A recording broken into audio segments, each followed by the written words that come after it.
কি ঘটনাটো আচলতে মোৰ দাদা আজি প্ৰায় 5 মাহমান ধৰি মোৰ দাদা কি নাম? দাদাৰ নাম আছিলে অনিল বাইলুং। ঘৰ ক'ত আছিলে? ঘৰ তিনিখন হালমাৰি দীঘলীয়া। তেখেত নিচাযুক্ত হোৱাৰ বাবে আমি ৰিহেবিলিটেশ্যন চেণ্টাৰত মানে যিটো সোণাৰীত আছে তাত ৰাখিছিলোঁ।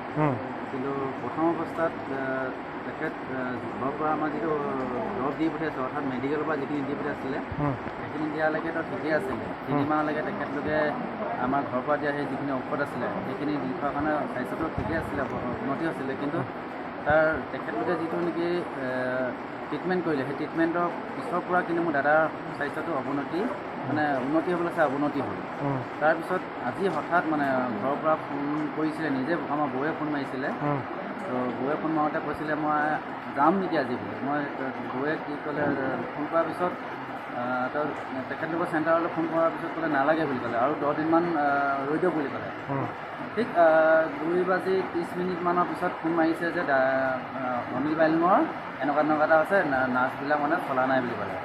তাৰপিছত আমি হঠাৎ খবৰটো পাই চব খাই গ'লোঁ যে কি হৈ আছে আচলতে।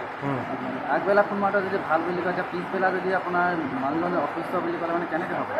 তো আমি গতিকে সঠিক তথ্যটো জানিবলৈ আমি আহিলোঁ, দাদাক চাবলৈ আহিলোঁ কি হৈছে কি নাই।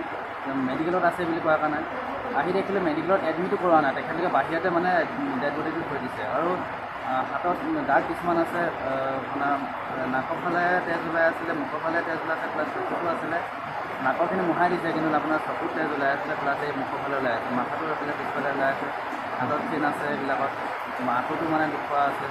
আমি ভাবিছোঁ যে কোনো সময়তো এইটো তেখেতলোকৰ কিবা ব্যৱস্থা লয় নেকি, কোনো সম্ভৱ সিহঁতৰ সিহঁতৰ কিবা ট্ৰিটমেণ্ট আছে নেকি, যাৰ কাৰণে আজি মোৰ দাদাজন নাইকিয়া হ'ল আৰু মই এটা উচিত সিদ্ধান্ত বুলি কৈছোঁ আৰু দিব লাগে।